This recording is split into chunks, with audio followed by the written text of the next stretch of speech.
What should a girlfriend bring to the table? But I still don't understand the question. It's basically a question of what are you adding to the relationship? And what value are you bringing/adding? It's almost a bit transactional because it's kind of similar to questions you'd get asked at a job interview. Same things like what value would you bring to this company? What are your good qualities and do they align with company values, except replace company with this relationship. For example, are you bringing your income or $sign to the relationship? Are you bringing peace and comfort or chaos and disorder? Are you bringing physical intimacy, etc.? Question mark. I have brought peace, freedom, justice, and security to my new empire relationship. Your new empire relationship? I'm not sure just how to answer your question, so instead I'll tell you what I think my wife brings to the table. My wife is the most genuinely nice person I have ever known. I once saw her cry because she didn't have cash to give to a homeless man and she felt bad for him. That's how pure her heart is. It's a huge turn on. She's gorgeous. That statement really stands by itself. She doesn't think she is, and maybe that's part of what makes her so attractive to me. She loves so hard. Whether it's a love for me or our kids, it's always there and there are never any doubts. Her creativity. I'd kill to have the creativity that she has in one finger. Her artistic ability is something I envy, and I get so excited when she creates something and wants to show it to me. Her sense of humor. My wife and I act like a couple of kids all the time, and I love that. We don't take much too seriously and are always goofing around with each other. That is something I never had with another woman I've been with. A lot of people, both men and women, bring more to the table than they realize, but I think the biggest thing that is often overlooked is effort. You have to put effort into relationships, even new ones. Without that effort, the chances of it being a successful relationship are almost zero.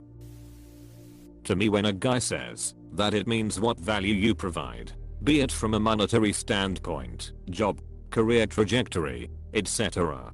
Closed bracket, comma, a care standpoint, like how do you treat a partner day to day, how do you help them, etc. Closed bracket, comma, stuff like that. Different guys want different things from their partners, just like women. So it all comes down to how you and a potential partner give and take from each other. When you have good balance, things tend to go better. I'm super laid back with women. I basically don't want anything because I don't want them to want anything. My partner has her own job. She buys her own shit. We clean our own mess. We split bills 50-50. The thing she brings to the table is that she's not asking for anything. Of course there's love and care etc, but overall it's just that she is completely independent, and so I am, and that is number one to me. She isn't asking if I will be home for dinner. She just will eat. We do our own washing.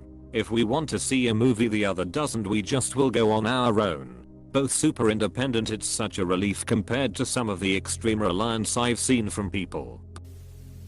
Peace, softness, support, loyalty, emotions, kindness, empathy, passion, respect. When I got laid off, my wife called me a loser. When I reminded her that our marriage vows said we would be cheerleaders for each other, she laughed at me. Kind of the opposite to what I needed. Her contribution to keeping the relationship strong? Banana bread. I don't even like banana bread. The point is what you should learn what the other person values and bring that. Her contribution to keeping the relationship strong? Banana bread. I don't even like banana bread. I'm so sorry, this must be emotional for you, but I found it hilarious. Based off your post history. 1. You're dating in Vancouver, a city pretty well known for being shallow and soulless, full of inequality, and thus stacked with either people way too stressed to date and have relationships, or very privileged bags with options and short attention spans. I live in the lower mainland. 2. You say in another post you're only dating super hot guys and find regular straight guys annoying. So maybe reduce your standards to a more average good guy type that is likely to stick around for more than a few months because he doesn't have dozens of options on a dating site. 3. You're vegan, which severely narrows your options. Omnivores don't like conforming to the vegan lifestyle. Vegan cooking and restaurants get very repetitive and boring to the average person after a short time. So you're limited to dating wealthy super attractive vegan men. I guess what you could bring to the table is a bit more self-awareness of how you're aging, and your chances of getting a man to your standards to commit are low. Dating wealthy super attractive vegan men. Ha ha ha ha ha. What a narrow set of requirements. She's already gone through all the available ones in a 50-kilometer radius. It's another way of saying why would someone want to be with you? It's definitely a part of dating becoming a sort of job interview thing, where you are only one of many candidates. Many good and bad things about that, I guess. What do you bring to the table? Is basically an objective question. What's your self-evaluation? What can you, objectively, offer a potential relationship between yourself and someone else? I'll give you an answer example of two men and what they bring to the table. Man, a high potential white collar job. Currently earns good money, but not single income household kind of money. Rents his apartment. He's not very into nature or animals, but he has a dog he treats very well. Likes to take a nice vacation every 2/3 years to somewhere new, is very straightforward. Looks after himself well, and treats most people well in a professional manner. Man lives at home with his aging father who can't work anymore. Works a 9/5 and makes okay money. He loves animals and has a parrot and 2 ferrets. Is kind and funny, likes dedicating his weekends to doing something specific, such as an activity like hiking, fishing, building models, does his own handiwork. Each of these men bring different things to the table. The whole concept of what do you bring to the table is essentially two humans both objectively and subjectively looking to see how well their potential partner aligns or complements who they are. Almost like a business deal with emotions. It's got to make sense and feel good. Here's what my wife brought to the table when we were dating that made me think you want to marry this one. 1. She believes in being truthful, sometimes to a fault, but she doesn't lie. I can trust her. 2. She is a strong independent woman with her own ideas. 3. Loves with her whole self. 4. Can hold it down in the kitchen, the bedroom, and at formal events. 5. Her family welcomed me and treats me like one of their own. 6. She has a sense of adventure that I love, and she lets me lead most of the time. 7. She's easily the most beautiful woman I've had the pleasure to interact with. 8. She smells amazing. I don't believe in pheromones, but if I did, her smell is intoxicating to me. 9. She will 100% call me out on my bullshit. 10. She lets me have my own social life, and she trusts me. 11. She is brilliant. Not just smart, but brilliant and driven. It is sexy as fuck.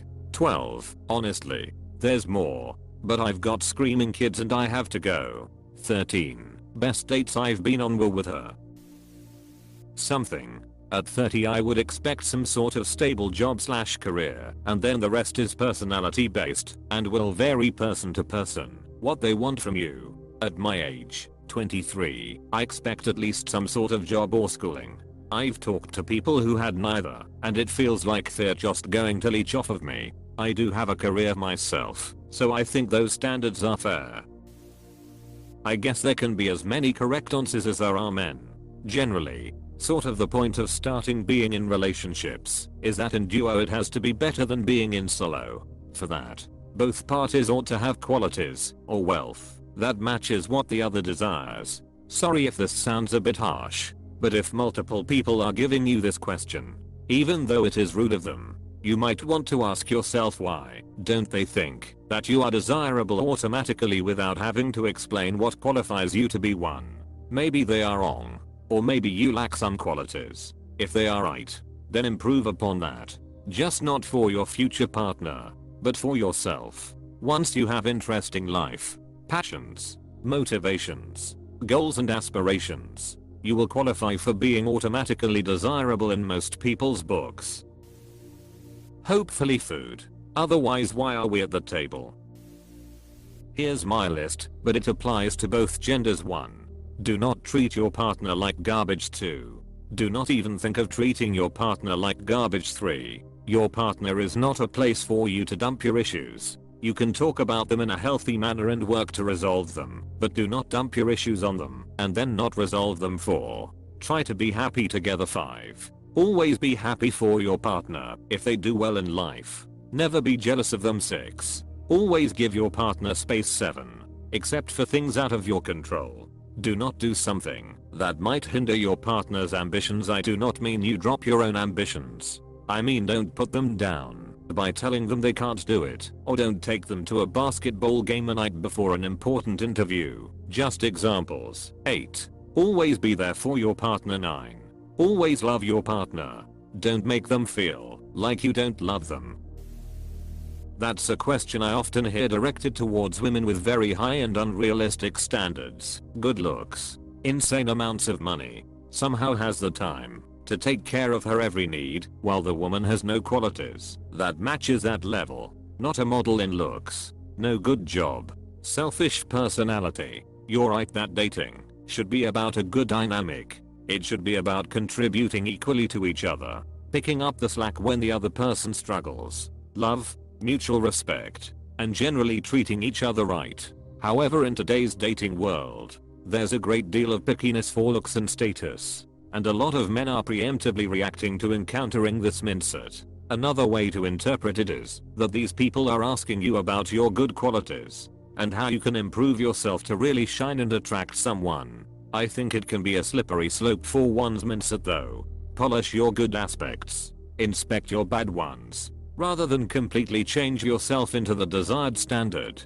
That's a question I often hear directed towards women with very high and unrealistic standards. Good looks, insane amounts of money, somehow has the time to take care of her every need, while the woman has no qualities that matches that level. Not a model in looks, no good job, selfish personality. I concur. This is a question I wouldn't ask out of the blue, but only when the woman herself has voiced rather outrageous expectations despite not having much to offer herself, or at least not much I'm able to see. A woman who just says that she seems to have a problem finding a partner would get other questions, like why her flings didn't work out and what type of guy she's after.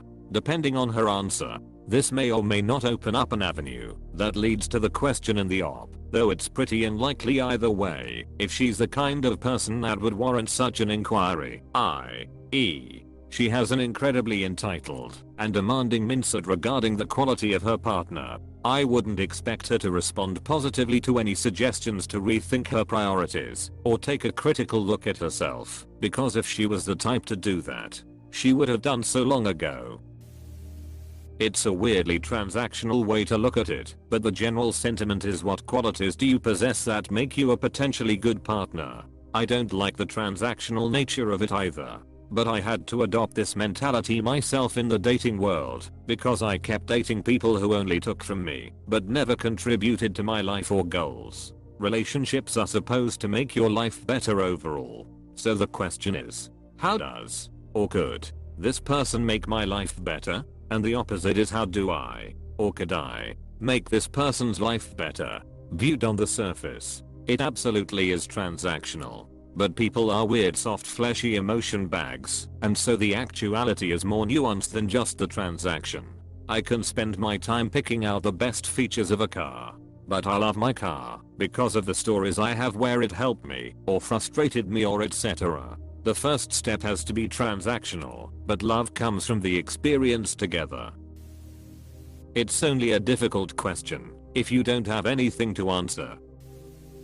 It seems you are perhaps more concerned with why they asked you this, rather than the focus on the literal interpretation of it. You want to know the unsaid meaning? The literal meaning is easy. I would say it requires no explanation even. Everyone should be aware of what positive qualities they have after some thought. The hidden unsaid meaning, however, can be more difficult to understand here. Did they ask you this because they think you have unrealistic expectations in men vs what you actually bring? It could be. You may need to analyze these conversations. Like, what did you say to them before they asked you that question? And be prepared to look objectively and honestly at yourself to find the answer. Fidelity number 1. Peace and quiet, and zero baggage. Everything else we generate together. I have to jump on here and brag about my wife too.